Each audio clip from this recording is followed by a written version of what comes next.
Alexa, will the Philippines survive the zombie apocalypse? No, the Philippines falls 4 days after the UK.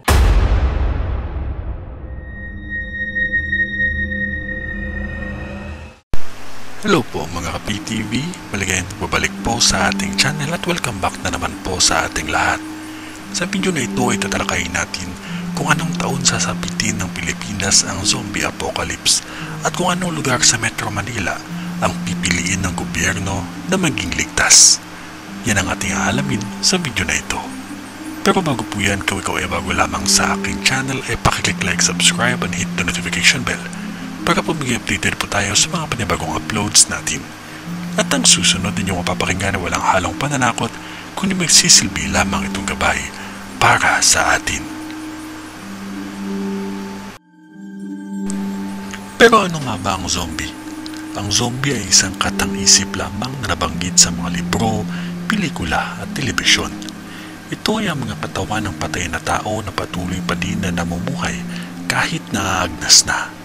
Mas sumikat ang zombie dahil sa patuloy nitong paggamit sa mga pelikula at patuloy na pinag-uusapan ng mga tao, lalong-lalo na kapag patungkol sa usaping end times o yung katapusan ng mundo. Pero itong idea na ito ay nabali dahil sa gumagamit ng mga itim na mahika sa bansang Haiti at Africa at sila ang responsable sa pagpapagalaw ng mga bangkay sa kanilang lugar. Dagdag pa na may napapabalita din tungkol sa mga taong nabubuhay kahit ito ay patay na. Kaya madami ang mga taong nagtatanong kung ang zombie ba talaga ay nababanggit sa Biblia. Ayon sa mga dalubhasa o mga Bible scholar, ay ang reference ng zombie sa Biblia daw ay matatagpuan sa Zechariah chapter 14 verse 12. Pakinggan po natin. At ito ang salot na ipinanalot ng Panginoon sa lahat ng bayan na nakikipagdigma laban sa Jerusalem. Ang kanilang laman ay matutulaw samantalang sila'y nangakatayo ng kanilang mga paa at ang kanilang matay mga tutunaw sa kanilang ukit at ang kanilang dila ay matutunaw sa kanilang bibig. At ang nakakatakot pa ay dahil sa sobrang advance na ng teknolohiya ngayon ay hindi na malabong mangyari na ang gagamitin ng mga makapangyarihang bansa na sandata ay may chemical na inihahalo para maging zombie ang mga matatamaan nito. At posible din naman na ito ay manggaling sa isang klase ng sakit na kapag mahahawaan ka ay magbabago ang katawan mo at tuluyan ka ng kakain ng utak ng tao.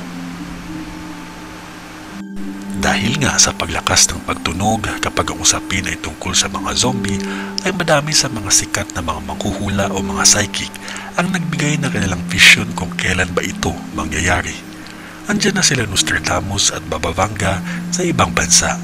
Sa Pilipinas ang nagbigay na lang ng ganitong vision ay si Mamo o si Jay Costura. Yung kay Jay Costura naman ay hindi naman niya sinabi yung salitang zombie talaga, pero ang nakikita niya kasi ay ang pagkakaroon ng isang sakit na tatama sa utak ng mga tao at magiging violente ito.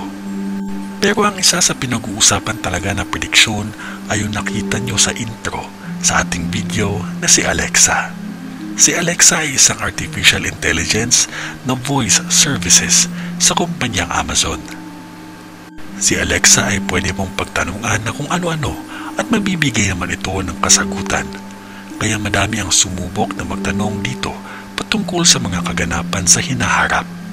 Ang pinakasikat nito ay ang tinanong siya noong 2021 kung sino ang susunod na presidente sa Pilipinas pagkatapos si Duterte. Ang sagot niya ay si BBM o si Bongbong Marcos. At totoo naman na naging presidente nga si BBM kaya madami ang humanga sa kanya. Tinanong din siya kung kailan matatapos ang pandemya sa Pilipinas. Tinanong din siya kung kailan ang susunod na pangatlong digmaang pandaigdig at kung makakaligtas pa ang ating bansa pagkatapos ng digmaang ito. Pero ang pinakasikat na tinanong sa kanya ay patungkol sa kung mabubuhay ba ang Pilipinas kung sakali ay aatake ang zombie sa ating bansa. Ang sagot niya ay hindi. Babagsak daw ang Pilipinas 4 na araw simula nang ito'y mananalasa. Gagawa ang gobyerno ng isang mataas na pader na nakapalibot sa Quezon City at ito lang ang magiging pinakaligtas na lugar sa Pilipinas. At ayon kay Alexa, sa taong 2028 lahat ito mangyayari.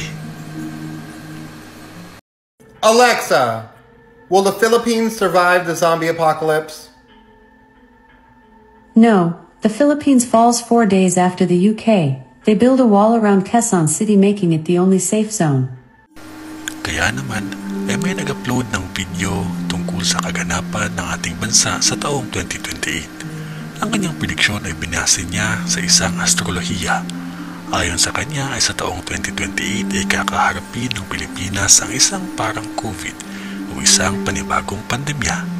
Ang sabi niya ay may potensyal na sakit na naman ang mananalasa simula sa taong ito. Sa panahon din na ito ay maganda ang pasok ng pera sa ating bansa. Sa taon din na ito, ayon sa nakikita niyang chart sa astrology, ay magkakaroon ng malakas na military forces ang ating bansa. Sila ang maglilid o makokontrol sa nasyonal na seguridad at sa mga usaping pinansyal sa ating bansa.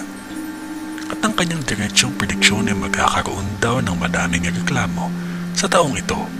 Kasi sabi niya ay sa mga panahon na ito ay magkakaroon ng parang martial law sa ating bansa. Baka daw i-impose ulit ito dahil sa kaguluhan sa pagdating ng 2028. Kayo po mga ka-PTV, ano po sa tingin ninyo? Diba ang 2028 ang last term ni President Bongbong Marcos? Kung sa mga panahon na ito magaganap ang kinakatakutan na zombie apocalypse, hindi na siguro kakayanin ng Pilipinas na magkaroon pa ng isang eleksyon. Kung sakali lang na hindi makontrol ang nakakagimbal na kaganapan na ito. Posible kaya na sa mga panahon na ito na dahil sa sobrang gulo na at wala na sa ayos ang mga tao dahil sa pagkalat ng zombie ay ipapatupad muli ang martial law para lang magkaroon ng kaayusan. Magiging totoo kaya ang paggawa nila ng mataas na pader sa Quezon City para magsilbing safe haven, kumbaga, sa mga zombie sa paligid? Ano na kaya ang mangyayari sa Pilipinas sa mga panahon na iyon? Malulutas pa kaya itong suliranin na ito? Kung sakali man ay mangyari, paki-comment down below na lang po para po ating matalakay. Kung ano man yun ay wala pa ding makakatalo sa taimtim na panalangin natin sa Diyos. Ipagdasal lamang natin na iadya niya tayo sa lahat ng mga sakuna, dilubyo at sa mga panibagong sakit. At tinitiyak namin na kapag sama-sama tayong magdasal sa Kanya, ay hindi niya ito hahayaan na mangyari. Hanggang dito na lang po ang ating video. Please don't forget to like and subscribe mga ka-PTV. God bless po sa ating lahat and stay safe po.